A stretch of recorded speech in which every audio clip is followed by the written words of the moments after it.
cómo Dina ha entregado, digamos, su poder en esta necesidad de cogobierno entre el legislativo y el ejecutivo. Tú no me tocas, yo no te toco. Los partidos políticos han tomado, por ejemplo, el MINSA de salud, han salido reportajes ¿Cómo qué partidos, clarísimos. por ejemplo? APP, por ejemplo, está clarísimo, tiene todo el sector salud. Como lamentablemente el Estado está siendo repartido, ¿no? Digamos, a diferentes partidos políticos. Ahora vamos a iniciar el bloque de entrevistas con nuestra primera invitada. Ella es Fiorella Molinelli, economista, candidata presidencial por la Alianza Fuerza y Libertad. Estimada Fiorella Molinelli, buenos días, bienvenida a Tendencias. Buenos días, Grecia. Gracias por la invitación. Bien, empezamos un poco con esa entrevista con respecto al tema electoral. Ahora se ha concretado ya la Alianza Fuerza y Libertad, que vendría usted a encabezar y a ser la candidata presidencial, ¿correcto? Es correcto. Bien, en este caso, ¿cuáles son los puntos que ustedes como en tu caso como precandidato, candidata presidencial, están enfocados en abordar para esta campaña 2026? A ver, esta alianza ha sido pensada básicamente para reforzar nuestra visión descentralista de las políticas públicas que debemos llevar a cabo en el Perú. Es decir, esta es una alianza con un partido regional, ¿no? La Batalla Perú, en donde unimos esfuerzos para comenzar a unir al Perú desde las regiones hacia la capital, ¿no? Cerrar heridas entre todos nuestros hermanos peruanos, comenzar a poner una agenda centrada en la persona, digamos, que está en el último rincón del Perú. Mira, hemos tenido que esperar que salgan las alertas de la triple frontera, por ejemplo, en Santa Rosa, para darnos cuenta de que tenemos un Estado ausente, ¿Y ¿no? cuáles son esas heridas que habría entre el peruano de provincia y el peruano de Lima? Bueno, es esta, digamos, discriminación en la mirada de cómo se llevan a cabo las políticas públicas, incluso en la forma de repartir los presupuestos. Muchas de las regiones contribuyen a generar ingresos para nuestra nación, pero a la hora que esos ingresos se generan en cada una de las regiones, todo eso se termina centralizando acá en Lima, en el Tesoro Público, y luego ya no regresa en la misma proporción a las regiones. Esto no debería ocurrir de esta manera, sino que por el contrario, lo que debería pasar es la región que mejor se comporte en su generación de ingresos, deberían esos recursos regresar a la propia región para más obras, más infraestructura, para cerrar brechas en escuelas, hospitales, conectividad, carreteras. Entonces, siempre se ha sentido desde las regiones que, digamos, existe esta forma injusta de asignar los recursos en nuestro país, ¿no? El esfuerzo de todos nuestros hermanos peruanos regresa, se centraliza en Lima, en el Tesoro Público, y a la hora de repartir no se reparte con la misma proporción. Aunque también es un problema que parte del gobierno regional, ¿verdad? Porque hemos visto muchos casos de gobiernos regionales que tienen un presupuesto asignado, sin embargo, por actos de corrupción, ese dinero no llega a ser distribuido y al fin y al cabo a beneficiar a los ciudadanos de esos lugares. Por eso, tiene que haber un indicador claro, esa es una de las propuestas que nosotros hacemos, de que lo que no se mide no mejora.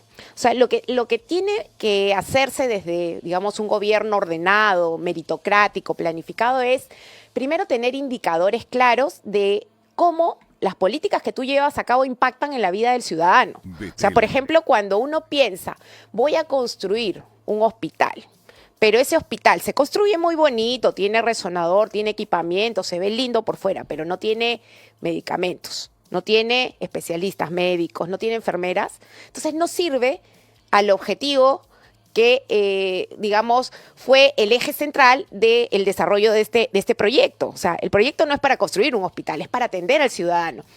Eso tenemos que comenzar a visibilizar. ¿Cómo pones al ciudadano al centro y cómo las políticas públicas le solucionan la vida? Igual con las escuelas. O sea, las escuelas también a veces se comienzan, demoran años en culminarse, pero las escuelas a veces no tienen maestros, no tienen especialistas, no tienen suficiente personal o no tienen ni siquiera todos los implementos, materiales necesarios para llevar a cabo una educación de calidad. Entonces, esos temas tenemos que medirlos, pero además tenemos que transparentarlos ante la ciudadanía. O sea, la ciudadanía tiene que digamos, tener una vía de acceso un portal donde sepa cómo se está avanzando, cómo se están cerrando las brechas. En el caso de la educación, cómo se está mejorando la comprensión lectora, que eso esté al alcance de cada ciudadano para que pueda juzgar y evaluar a su región. Tiene que haber un indicador en donde cada una de las regiones compitan, así como estamos compitiendo, te lo pongo claro, en el chicharrón entre los diferentes países, y ahí todo esto se transparenta en números. Lo mismo hay que hacer en las políticas públicas.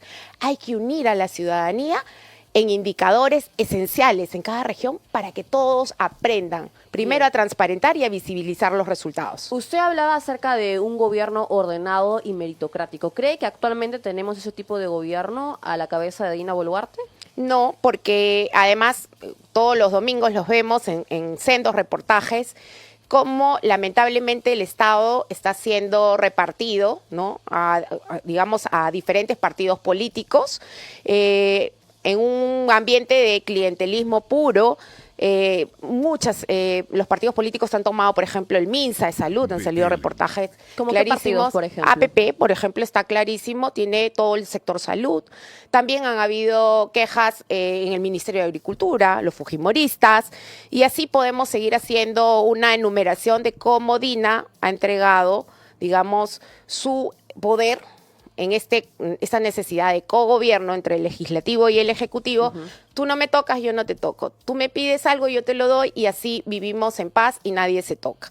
Y eso no está bien. Y eso te lo dicen los propios trabajadores. A mí me escriben todo el día los trabajadores, incluso el día 9 va a haber una huelga de todos los sindicatos que ya están hartos de este copamiento institucional donde se ha perdido la meritocracia, donde vemos denuncias constantes en el día a día y en donde se ha olvidado lo central del sector, que es atender al paciente. O sea, el paciente está abandonado, tú vas a las emergencias, no hay atenciones, no hay medicamentos, no hay implementos para operar, no hay citas. Entonces están concentrados en un año electoral en repartir el poder entre todos sus militantes. Ha salido una lista de 12 militantes en puestos claves de Acuña en salud.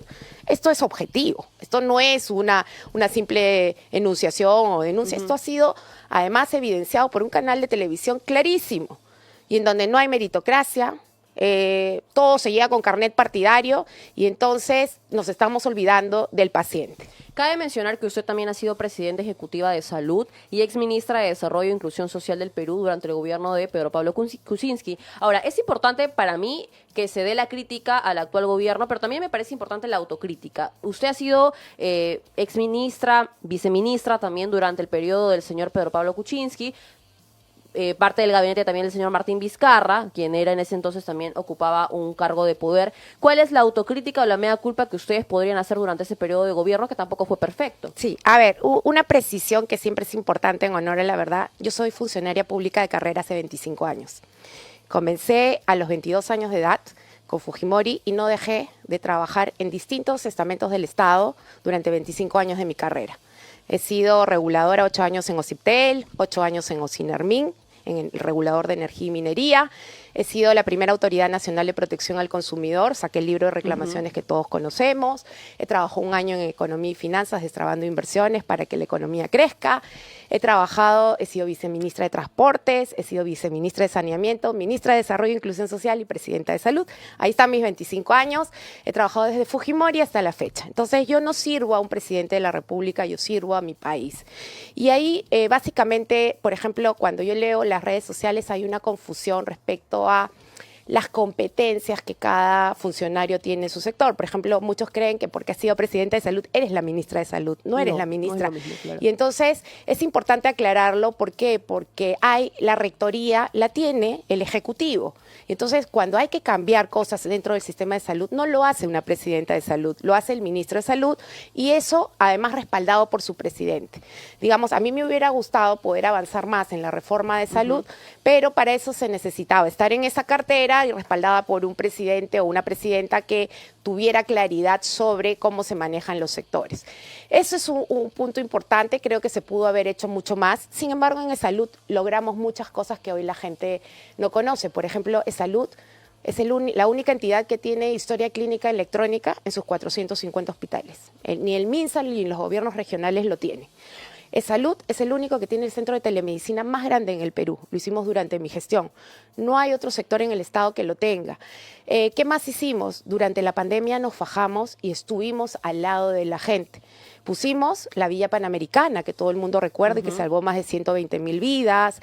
Pusimos la Villa Mongrut, al lado del Parque de las Leyendas, que salvó con más de 1.000 camas a tantos enfermos. Esos pueden ser los aciertos, pero si hablamos de los desaciertos, porque le mencionaba yo y la pregunta iba acerca de la mea culpa, ¿no? Es decir, hay una autocrítica que también podemos realizar cuando estamos en un aspecto de gobierno y de políticas públicas a mejorar, porque nadie es perfecto al fin y al cabo. Sí, a ver, yo lo que siempre digo es que cuando uno es funcionario público de carrera, en mi caso, por ejemplo, yo he crecido en el Estado en las zonas de eficiencia, en las islas técnicas.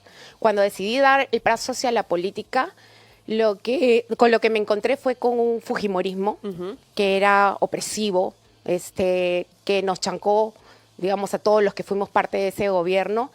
Y a mí me costó mucho comenzar a llenarme de coraje y a enfrentar toda esta mafia. Y te lo digo con claridad, porque tuve que enfrentarme a una mafia que tenía sangre en los ojos porque había perdido una elección. Teníamos a los congresistas todo el día chantajeándonos, extorsionándonos, llevándonos al Congreso, no dejándonos trabajar, ¿no?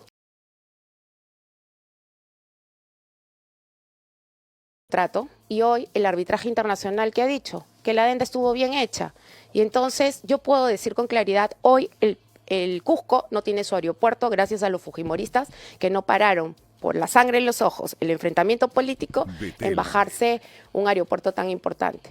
El coraje uno lo va desarrollando a partir de la desgracia, que es enfrentar toda esta vorágine de la política.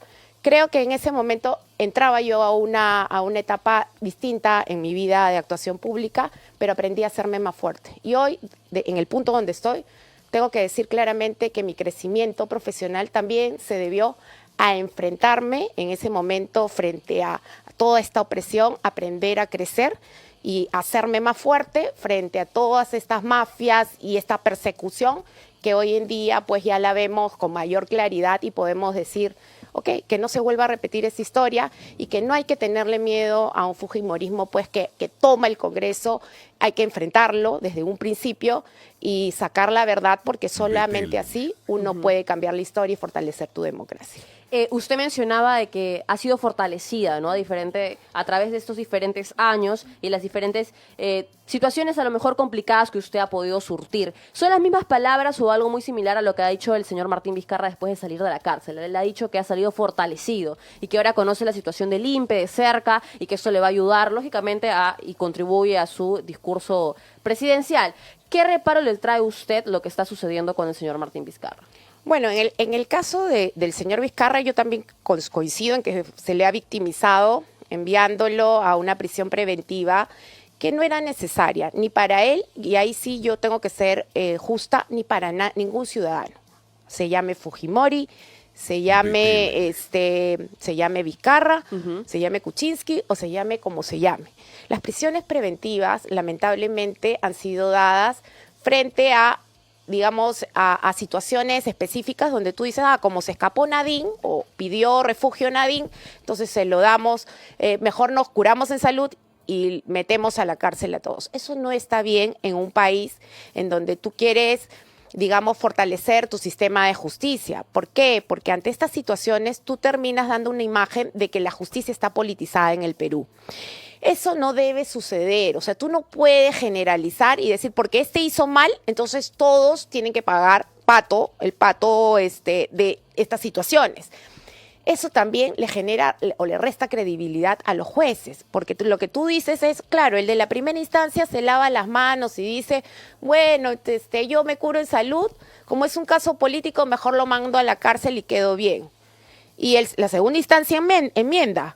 O la Corte Suprema enmienda. Entonces, ¿qué dices? ¿Qué sanción han tenido los jueces que además generan un sistema oneroso porque se gastan recursos, se gastan personal, ¿no? Y sobre todo si esa conducta es recurrente. O sea, de repente tú dices, bueno, una vez lo hizo y aprendió, pero si lo hace siempre y siempre se le enmienda en una instancia superior, eso tiene que ser visto por, digamos, por la señora Tello, por su equipo, porque algo está fallando en los indicadores de justicia. ¿Y cree usted, hay politización? ¿Cree usted que esta medida de prisión preventiva en contra del señor Martín Vizcarra ha sido una respuesta de ineficiencia por parte del sistema jurídico solamente o también responde a una estrategia que hay detrás de y que de alguna u otra manera lo ha beneficiado al señor Vizcarra? No, la decisión es únicamente del juez. O sea, si vamos a dejar que alguien nos ponga una idea que no es coherente, porque la decisión es estrictamente de un juez. Entonces, lo que no podemos hacer es que nos estén armando constantemente psicosociales, ¿no? Para decir, bueno, esta decisión, entonces, como fue mal tomada, ahora ya, pues, comienzo a retrotraerme en lo que dije y entonces digo, es un psicosocial. No, o sea, las decisiones tienen que ser asumidas dentro del cauce institucional por los responsables a cargo. Pero yo aquí creo que por más independencia que tengan los jueces, lo que tiene que haber al final del camino es una evaluación de cómo son los indicadores que corrigen las decisiones de los jueces. Cuando tú ves que a una persona se le corrige reiteradamente sus decisiones, es porque está actuando mal. Y entonces el Poder Judicial pierde credibilidad. Y si eso no se corrige al más alto nivel, los peruanos vamos a seguir desconfiando del sistema de justicia, ¿no? Y se van a seguir tomando estas decisiones que lamentablemente dañan a cualquier persona, porque esto no es un tema de una ideología o de otra, o de un ciudadano de un lado o de un ciudadano del otro lado. Esto es un tema que nos daña como país, daña nuestra democracia. Le traía a coalición el tema del señor Martín Vizcarra porque precisamente el apellido Vizcarra, aunque su nombre ya no como tal, figura en las últimas encuestas del mes de agosto y vamos a hacer una dinámica. Esa es una dinámica de un ping-pong. Yo le voy a mencionar el nombre de los candidatos presidenciales que aparecen en la encuesta según el orden de votación o de mayor votación que han adquirido y usted me va a indicar qué es lo que opina de cada uno de ellos. ¿Le parece? Sí. Sí, vamos a empezar con el primer lugar con un 11% de aprobación, que es el señor Rafael López Aliaga. Doble moral. ¿Por qué? Porque lo que tú ves, por ejemplo, hoy en día él se ha dedicado a caviarizar a todos sus adversarios políticos. Sin embargo, el día de ayer le han sacado en Ojo Público un reportaje de cómo está haciendo clientelismo con el presupuesto de la municipalidad. Han puesto ejemplos muy concretos, ¿no? Y si eso le hubiera ocurrido a un adversario en otra cartera, él le hubiera dicho los caviares cómo se gastan el dinero. Entonces, él termina siendo preso de sus propias palabras, ¿no? Y finalmente es un mal ejemplo para todas las instituciones del Estado. O decir, voy a luchar contra Odebrecht, ¿no? Por Rutas de Lima, sale y dice la lucha, cierra peajes, todo. Pero ahora que le han sacado que su partido ha sido hecho sobre aportes de Odebrecht, porque era Solidaridad Nacional, que lo ha reconvertido a Renovación, entonces ahí sí, no, yo puedo refundar, yo sí puedo hacer las cosas bien. Entonces ese es doble rasero, ese es doble moral y uno no puede permitir el doble rasero o la doble moral, ¿no? Yo creo que también él tiene cosas que enfrentar ante la justicia, tiene casos de OAS, Odebrecht, tiene una deuda enorme contra la SUNAT. ¿Y usted conoce al señor López Aliaga? ¿Ha tenido alguna conversación o cercanía con él en algún momento? No, personalmente no lo conozco, pero soy bien informada de los procesos que tiene y sobre todas las cosas que habla. Además, creo que también comete un error atacar la prensa, ¿no? Porque tú no puedes decir prensa mermelera cuando tú dices ser un hombre que cree, digamos, un hombre conservador de derecha. Tú crees en las libertades individuales, personales, individuales. Entonces, y una de las principales banderas de una democracia es justamente la libertad de prensa. Y entonces, cuando uno dice, ataca a la prensa y le dice prensa mermelera, no crees en las libertades. ¿Cuánto le daría la gestión del señor López Aliaga, de promedio, del 1 al 20? Yo creo que está desaprobado. No quisiera poner un número, pero está desaprobado porque además denota mucha improvisación. Tú no puedes jugar con las expectativas de la gente. Yo he conversado con la gente en Chosica, están indignados también y eso no sale a la luz. ¿Por qué? Porque tú no puedes hacer un tren usando a la gente para luego pedir públicamente que le amplíen la concesión a tu ex socio. Eso es jugar con el interés, con las expectativas de las personas. Las personas creen que se va a atender una demanda de 200.000 ciudadanos, no, es 11.000 en un tren que no tiene vías, no tiene paraderos, no tiene estacionamientos planificados, seguros, no tiene ni siquiera una tarifa. López Aliaga ha despertado para muchos y para mí también, por ejemplo, un letargo que había en la Municipalidad de Lima con respecto a obras, con respecto a ejecución. ¿Qué reparo le trae eso a usted o qué lectura le da eso a la gestión del señor López Aliaga? Que puede tener sus desaciertos, pero me parece un poco drástico a lo mejor siempre levantar o exaltar lo malo y no reconocer también lo bueno de una gestión, que hay, ¿no? Inclusive de las peores gestiones. Las obras en el Estado se tienen que hacer con mucha responsabilidad. O sea, tú no puedes venir a hacer obras saltándote las reglas dentro del Estado. O sea, tú no puedes hacer obras sin expedientes técnicos o expedientes técnicos a medias, porque hay una obligación de rendir cuentas porque ese dinero no es tu plata. Entonces, si tú haces obras, pero tú tienes un tribunal fiscal que es meritocrático, que ha sido elegido, digamos, autónomo, y te dice, ok, tú estás haciendo obras, pero dejando endeudada a la municipalidad por 3 gestiones consecutivas con 455 millones de soles, o vas y tomas plata de afuera, del extranjero, con unas tasas de interés carísimas. Entonces, yo creo que ahí el señor López Aliaga va a tener que responder en el futuro por todas estas, digamos, irresponsabilidades, porque acá no es el que atropella, va más rápido. Tú tienes que en el Estado, tú tienes que caminar con mucha responsabilidad. Claro. Porque Hasta si ahora no lo haces de esa manera, luego te van a venir todos los, digamos, problemas con la Fiscalía, la Contraloría, la rendición de cuentas que se hace en un Estado. Por eso es que el empresario exitoso, muchas veces que es traído al sector privado, al sector público, perdón, no funciona de la misma manera, porque cree que las cosas se pueden hacer de la misma manera con la que actúa en el sector privado. El sector público, las reglas son claras. Tiene que haber expediente técnico, tiene que haber transparencia, tienen que haber informes técnicos, informes legales, hay una Contraloría que supervisa, hay una Fiscalía que actúa cuando ven las cosas que se hacen fuera de la ley. Claro. Entonces, no se puede hacer las cosas al caballazo y de manera irresponsable, y eso lo sabemos los que estamos en el Estado hace muchos años. Las obras se pueden hacer bien, pero de manera responsable. Aunque sí debería haber una sinergia entre privado y público, ¿no? Porque no son dos mundos separados. Estamos conversando con Fiorella Molinelli, es candidata presidencial del partido político Fuerza Moderna, economista, exministra de Desarrollo e Inclusión Social y expresidente ejecutiva de E-Salud. Vamos a una pequeñísima pausa y regresamos en su programa Tendencias y vamos a hablar acerca del segundo puesto con el 7% de aprobación, que es Keiko Fujimori. Así que vaya preparando su respuesta acerca de la señora Fujimori. Pausa y volvemos en Tendencias. Bien, 9:32 de la mañana y ya estamos de regreso en su programa Tendencias, conversando con Fiorella Molinelli, candidata presidencial por la Alianza Fuerza y Libertad. Hemos estado hace un momento dando unas declaraciones por parte de ella sobre la gestión del señor López Aliaga, que es el que está encabezando las encuestas, goza de alta aprobación, según también las últimas mediciones que ha habido. Pero ahora vamos a escuchar sus declaraciones y aquella aspiración o aquella crítica que usted pueda tener con la señora Keiko Fujimori.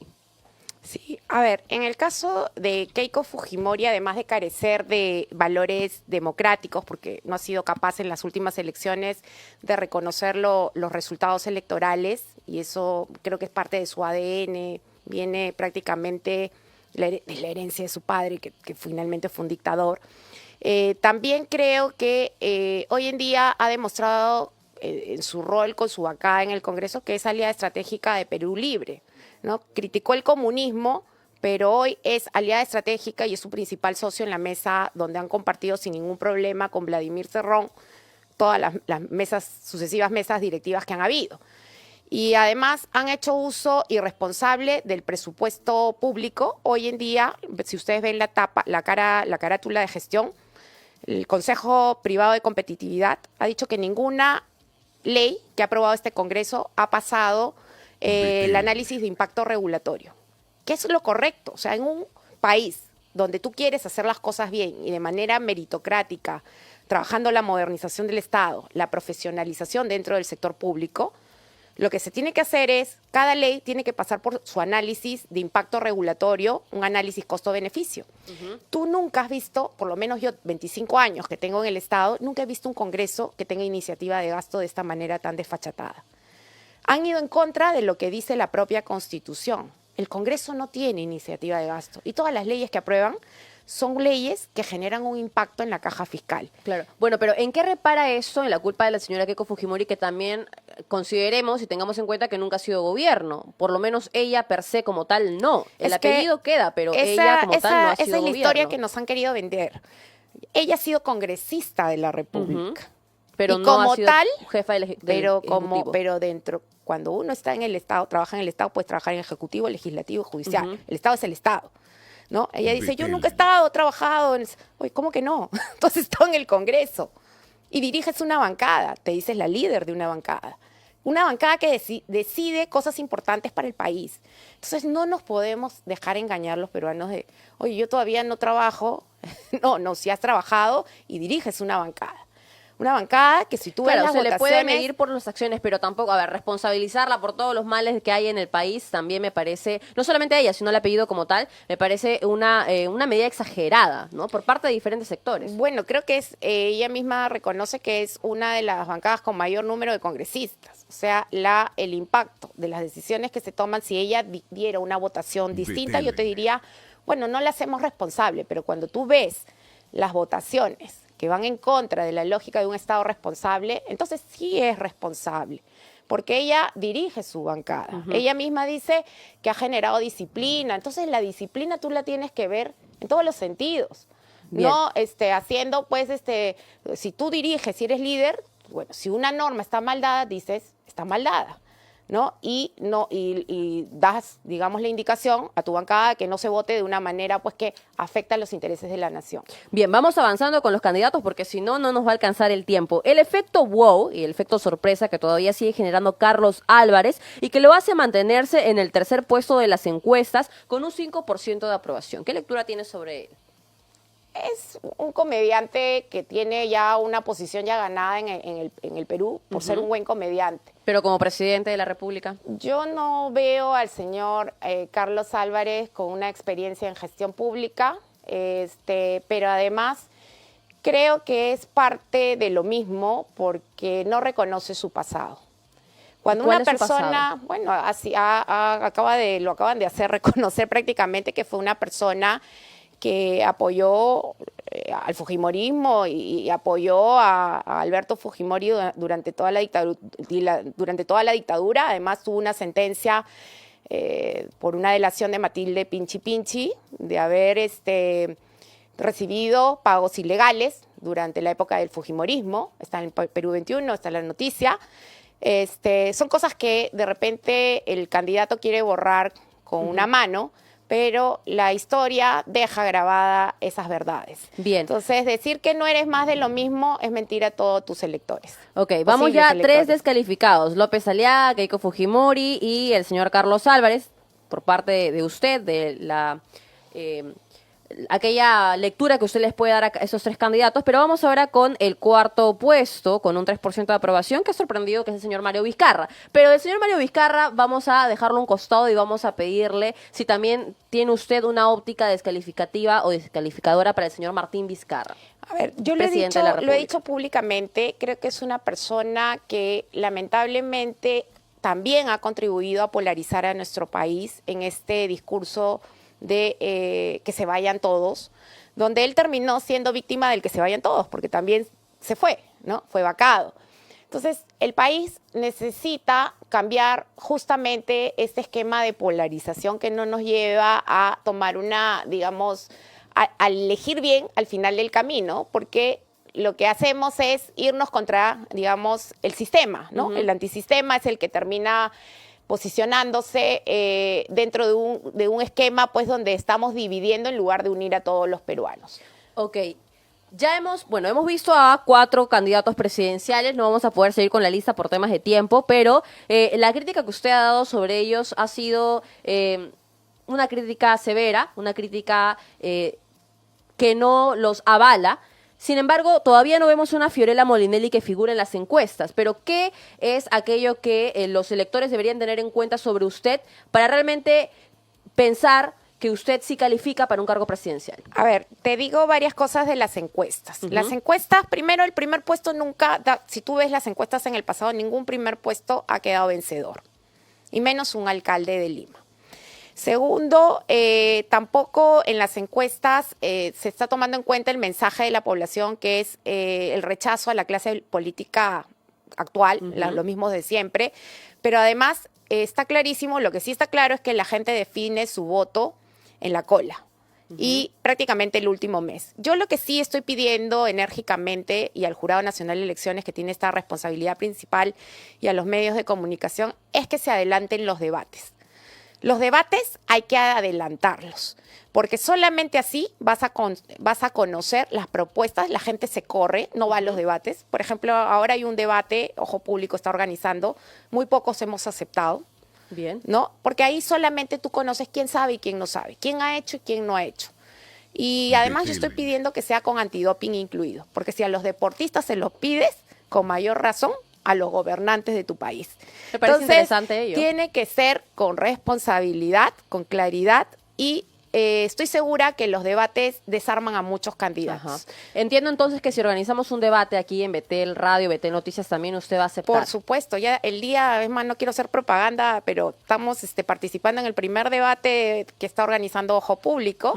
Con mucho entusiasmo vamos a participar, vamos a dar la cara, porque los que conocemos de la gestión pública no nos corremos. Bien. Y así deben hacer todos los candidatos. Entonces, desde ya le extendemos la invitación a nuestro próximo debate, la fecha, el lugar, la hora y todo lo demás lo vamos a estar detallando más adelante. Gracias por habernos acompañado. Gracias. Ella ha sido Fiorella Molinelli, candidata presidencial por la Alianza Fuerza y Libertad. Muchas gracias. Muchas que gracias. Dios le bendiga. Gracias.